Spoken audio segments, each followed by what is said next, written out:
Hello friends, चढ़ैका academy में आप सभी को अश्विनी सर का नमस्कार। आज हम पढ़ने जा रहे हैं पंजाब के सिख गुरुओं व रणजीत सिंह के संबंध में टेस्ट पेपर। जैसा कि आप लोग इसका वीडियो देख चुके होंगे, आज उससे रिलेटेड आपको टेस्ट पेपर पढ़ा रहे हैं। याद रखें, टेस्ट पेपर में वही प्रश्न डाले हुए हैं जो एसएससी या वनडे परीक्षाओं में, रेलवे या पुलिस की परीक्षाओं में पूछे गए हैं। इसमें से कुछ प्रश्न पीसीएस और एसआई स्तर के भी हैं, लेकिन पीसीएस स्तर के पेपर को मैं अलग से पढ़ाऊंगा। ये विशेषकर ये वनडे एग्जाम से संबंधित आज टेस्ट पेपर आपको पढ़ाने जा रहे हैं। आप लोगों की बहुत डिमांड थी कि आप टेस्ट पेपर न भेजें बल्कि उसको पढ़ाएं। यद्यपि संसाधन उपलब्ध नहीं हो रहा है, प्रोजेक्टर की व्यवस्था अभी नहीं हो पा रही है, फिर भी मैं अपने स्तर से इसको प्रयास कर रहा हूं कि आपको जो भी कुछ है संभव वो दे सकूं। इसलिए आज ये पंजाब के संदर्भ में सिख गुरु व रणजीत सिंह से संबंधित टेस्ट पेपर पढ़ा रहे हैं। ध्यान रखेंगे कि कुछ ऐसे प्रश्न हैं जिसमें कई प्रश्न समाहित हैं, तो प्रश्नों पर ही विशेष ध्यान देना है, और कई ऐसे प्रश्न हैं जिनमें उत्तर भी हैं। तो प्रत्येक प्रश्न को आप बहुत ही सारगर्भित तरीके से देखेंगे। देखते हैं, हमारा प्रश्न पूछ रहा है कि किस सिख गुरु को अकबर ने 500 बीघा भू अनुदान दिया था। ध्यान रखेंगे, किस सिख गुरु को अकबर ने 500 बीघा भू अनुदान दिया जहां अमृतसर नगर की स्थापना हुई। तो ऑप्शन दिया हुआ है अर्जुन देव, गोविंद सिंह, रामदास तथा अमरदास। अर्जुन देव, गुरु गोविंद सिंह, गुरु रामदास और गुरु अमरदास। आप वीडियो में पढ़े हुए थे कि अमरदास ने अपने शिष्यों को अर्थात सिखों को पारिवारिक संत होने का उपदेश दिया था। अकबर इनसे मिला था और अकबर ने इनकी पुत्री बीबी भानी के नाम पर कुछ भू अनुदान दिया था। लेकिन आप पढ़े हुए हैं कि गुरु रामदास जो गुरुओं में सबसे उदार थे, और इन्होंने ही, रामदास ने ही गुरु पद को वंशानुगत किया था। गुरुओं में सबसे उदार, गुरु पद को वंशानुगत करने वाले रामदास को अकबर ने 500 बीघा जमीन दी थी, जिसमें एक प्राकृतिक तालाब भी था, और वहीं पर ये अमृतसर नगर की स्थापना हुई और कालांतर में गोल्डन टेम्पल अर्थात सिखों के पवित्र मंदिर, स्वर्ण मंदिर गोल्डन टेम्पल का निर्माण हुआ था। नेक्स्ट प्रश्न है कि किस सिख गुरु ने जहांगीर के विद्रोही पुत्र खुसरो को धन तथा आशीर्वाद देकर सहायता किया, यानी कि उनको आर्थिक सहायता दिया और आशीर्वाद भी दिया, जिसके कारण उस गुरु को अपनी जान गंवानी पड़ी थी। ऑप्शन दिया हुआ है गुरु हरगोविंद, गुरु तेग बहादुर, गुरु हरगोविंद, गुरु तेग बहादुर, गुरु अर्जुन देव और गुरु गोविंद सिंह। हम पढ़ चुके हैं कि गुरु अर्जुन देव ने सम्राट जहांगीर के पुत्र खुसरो को आर्थिक सहायता दिया था, अपना आशीर्वाद भी दिया था, क्योंकि खुसरो ये मान सिंह के ये भांजा थे। जहांगीर के पुत्र खुसरो ये मान सिंह के भांजा थे, और गुरु अर्जुन देव ने इनको सहायता दिया था। नाराज सम्राट जहांगीर ने उनको कैद कर लिया था और वहीं पर इनकी हत्या कर दी गई थी। तो आपका ऑप्शन है गुरु अर्जुन देव।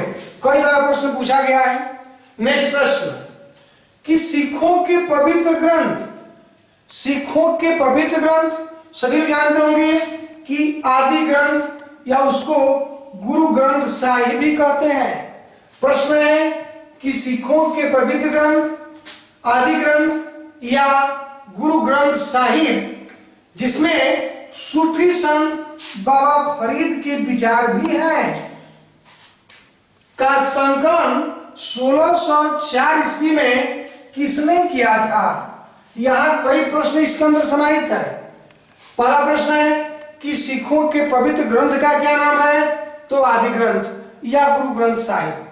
नेक्स्ट है कि किस संत का विचार या कथन गुरु ग्रंथ साहिब में समाहित है? तो थे सूफी संत बाबा फरीद।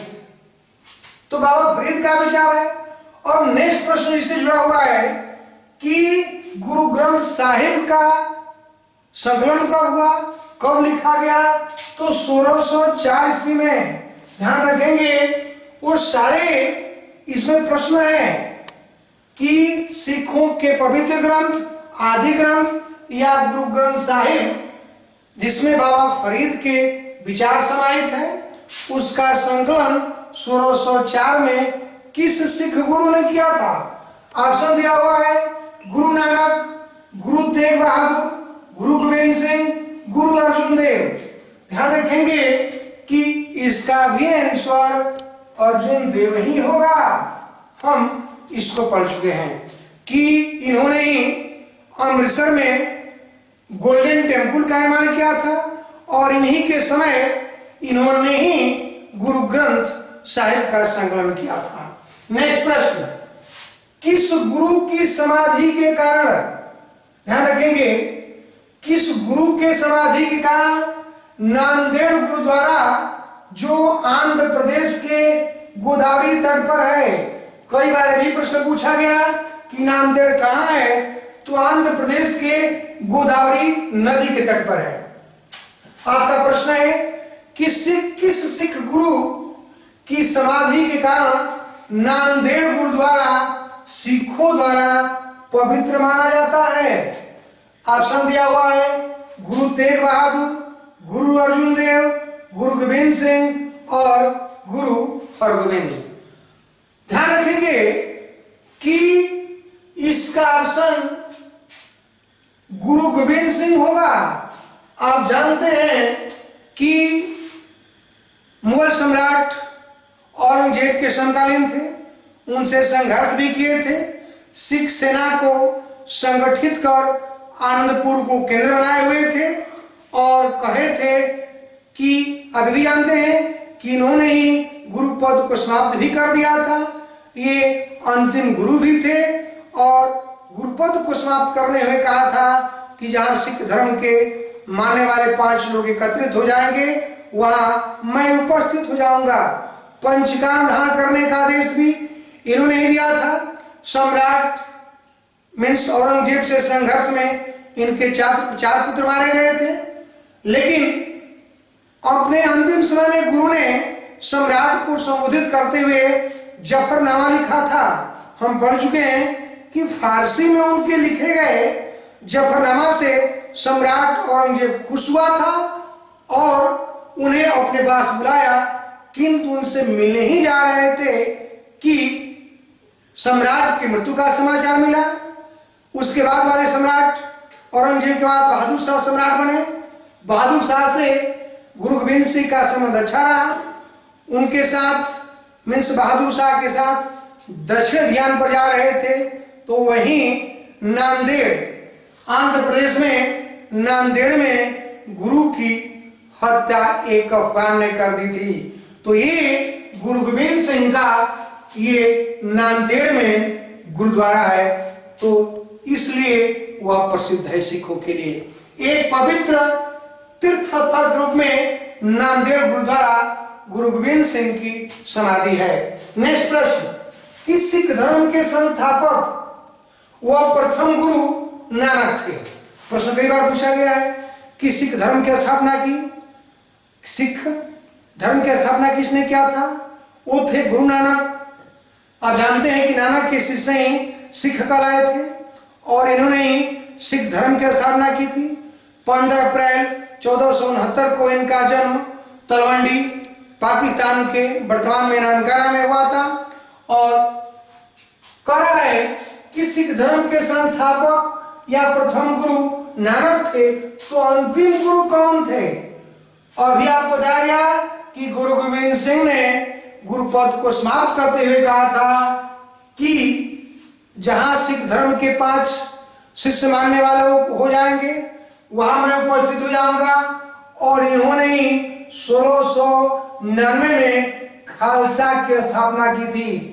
प्रश्न को फिर से बार पढ़ें कि सिख धर्म के संस्थापक वो प्रथम गुरु नानक थे, तो अंतिम गुरु कौन था जिसने 1699 में खालसा की स्थापना किया था? तो ये ऑप्शन दिया हुआ है, गुरु अर्जुन देव, गुरु गोविंद सिंह, गुरु तेग बहादुर, गुरु हरगोविंद। तो आप इतने लेक्चर से स्पष्ट कर लिए होंगे कि इसका आंसर भी गुरु गोविंद सिंह ही होगा।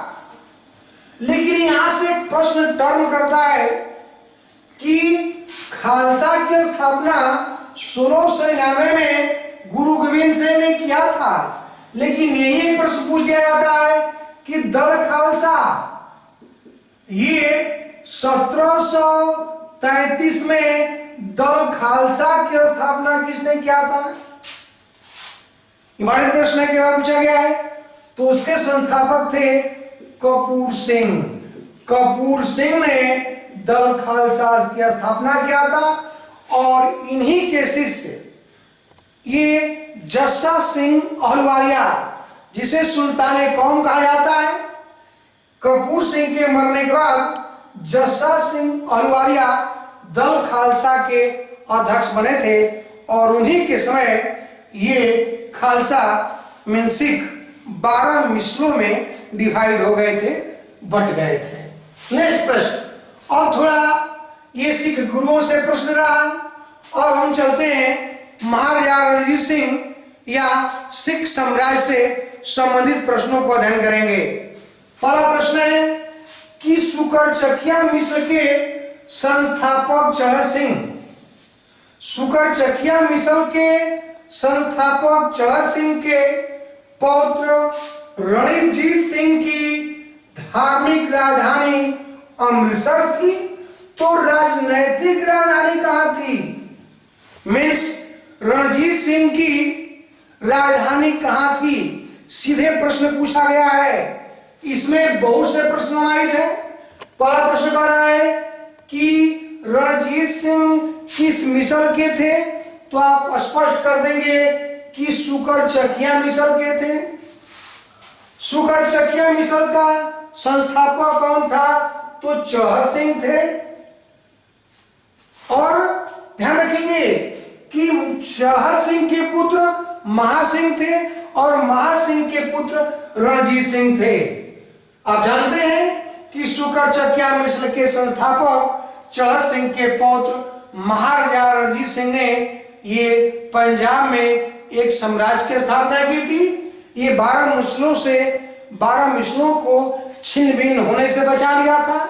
अपनी सैनिक कूटनीतिकता व अपना व्यक्तित्व के प्रभाव से 12 मिसलों को छिन्न भिन्न होने से बचा लिया और पंजाब में एक विशाल साम्राज्य की स्थापना की थी।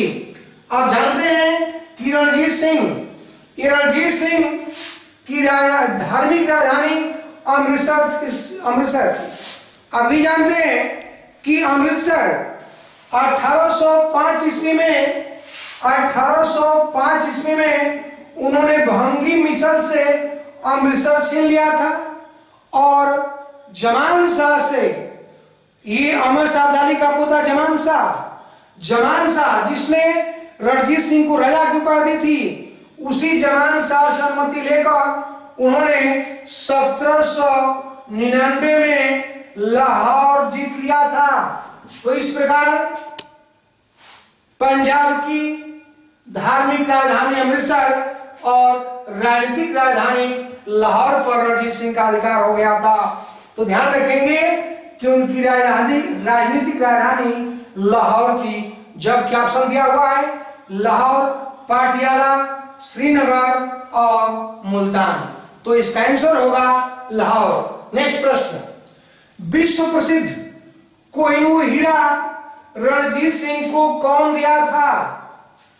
आप जानते हैं कि इस कोहिनूर हीरा का इतिहास ये मध्यकाल से शुरू होता है।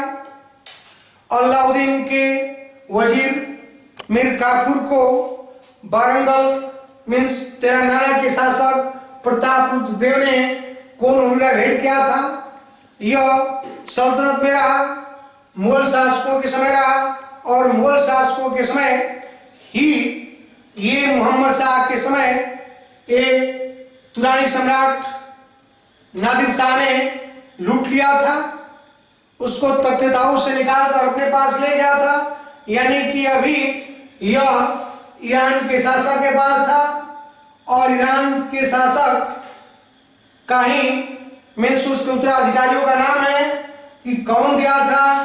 तो शाह शुजा दिया था, जमान शाह दिया था, शेर अली दिया था या दोस्त अली दिया था। ध्यान रखेंगे कि ये सभी के सभी अफगानिस्तान के शासक हैं। ये तो प्रश्न है कि किसने दिया था? शाह शुजा ने दिया था, जमान शाह ने दिया था या शेर अली ने दिया था या रणजीत सिंह इनको दोस्त अली ने दिया था। ये कई बार प्रश्न पूछा गया है कि विश्व प्रसिद्ध कोहिनूर हीरा कौन दिया था? तो वो दिया था शाह शुजा। ध्यान रखेंगे कि अफगानिस्तान से शाह शुजा को अपदस्थ कर दिया गया था, तो रणजीत सिंह ने उसको संरक्षण दिया था और संरक्षण के बदले यह रणजीत सिंह को कोहिनूर हीरा भेंट किया था। और रणजीत सिंह के उत्तराधिकारियों से मीन्स अंतिम शासक दिलीप सिंह से ब्रिटिश महारानी यानी कि ब्रिटिश सरकार ने लिया था और वर्तमान में आज भी वह महारानी के ताज में लगा हुआ है, जिस पर अंतर्राष्ट्रीय न्यायालय में विवाद चल रहा है। नेक्स्ट, निम्न में से किसने कहा था कि ईश्वर की इच्छा थी कि मैं सब धर्मों को एक निगाह से देखूं? स्टेटमेंट ध्यान देंगे। ईश्वर की इच्छा थी कि मैं सब धर्मों को एक निगाह से देखूं, इसलिए उसने दूसरी आंख की रोशनी ले ली। ऑप्शन है यह कथन रणजीत सिंह का है, शेर सिंह का है, दिलीप सिंह का है या इसमें से किसी का नहीं है। तो ध्यान रखेंगे कि यह रणजीत सिंह का है। सभी लोग जानते होंगे कि रणजीत सिंह एक आंख से काले थे, क्रूर भी थे, वह क्रूर भी थे। एक बार गवर्नर जनरल ने उनके पास एक दूत भेजा था और पूछा था कि ये बताएं कि रणजीत सिंह किस आंख से काले हैं। तो उसने बताया था कि रणजीत सिंह की एक आंख जो गड़बड़ है वह इतनी चलती तेज है कि दूसरी आंख पर देखने की साहस ही नहीं होता, क्योंकि आप जानते हैं कि वह तेजस्वी पुरुष थे।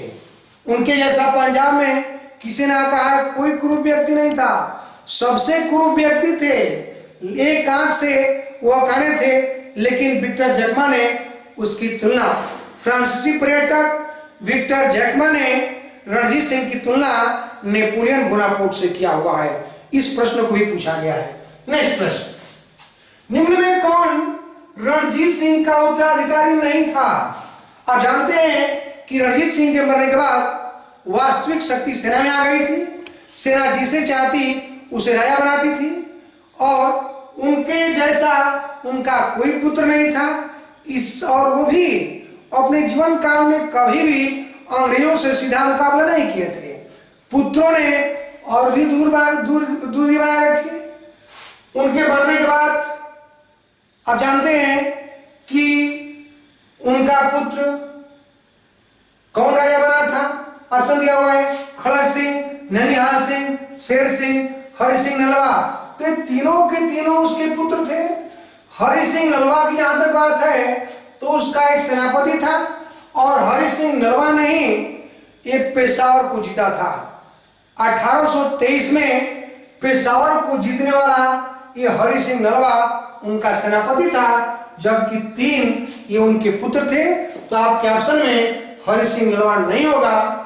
नेक्स्ट प्रश्न, किस गवर्नर जनरल ने पंजाब को 29 मार्च 1849 को ब्रिटिश साम्राज्य में विलय कर लिया? प्रश्न पूछा गया है कि ब्रिटिश साम्राज्य में पंजाब को कब विलय किया गया? 29 मार्च 1849 को किसने किया था? वही प्रश्न है कि बेलजली ने किया था, करजन ने किया था, डलहौजी ने किया था, या गवर्नर जनरल लॉर्ड लिटन ने किया था? तो ध्यान रखेंगे, आप जानते हैं कि सिखों और ब्रिटिश सरकार के बीच 2 युद्ध हुआ था, आंग्ल सिख युद्ध। द्वितीय युद्ध, प्रथम युद्ध महारानी जिंदन की महत्वाकांक्षाओं का परिणाम था, उसमें सिख पराजित हुए थे। उनके साथ लाहौर की संधि की गई। जब सिखों ने लाहौर की संधि का सम्मान नहीं किया था तो उनसे भी बड़ी संधि ला दी गई थी। भैरववाल की संधि 46 में ला दी गई थी, और उससे भी उस संधि के तहत आप जानते होंगे कि महारानी जिंदन को 48,000 की पेंशन देकर शेखपुरा भेज दिया गया था। लेकिन द्वितीय आंग्ल सिख युद्ध जो 48-49 में हुआ था, उस समय का British resident Henry Lawrence Sikh सेना को भंग करना शुरू कर दिया था। ये मूलराज, मुल्तान के गवर्नर मूलराज से वो 1 करोड़ पैसा की मांग किया था। इसलिए यह युद्ध ब्रिटिश सरकार की देन थी। ये ब्रिटिश सरकार किसी तरह लॉर्ड डलहौजी अपनी हड़प नीति का शिकार बनाना चाहता था, तो लॉर्ड डलहौजी ने ही द्वितीय आंग्ल सिख युद्ध के दौरान सिखों को पराजित करके पंजाब को ब्रिटिश साम्राज्य का अंग बना लिया था। इसका आंसर होगा डलहौजी। नेक्स्ट एवं लास्ट प्रश्न, पंजाब का अंतिम राजा कौन था? आप जानते हैं कि ऑप्शन दिया हुआ है खड़क सिंह, दलीप सिंह, लाल सिंह, रानी जिंदन। आप जानते हैं कि द्वितीय आंग्ल सिख युद्ध, ये द्वितीय आंग्ल सिख युद्ध में सिखों को पराजित कर दिया गया था, और अवयस्क दलीप सिंह उस समय राजा थे और महारानी जिंदन उनकी संरक्षिका थी।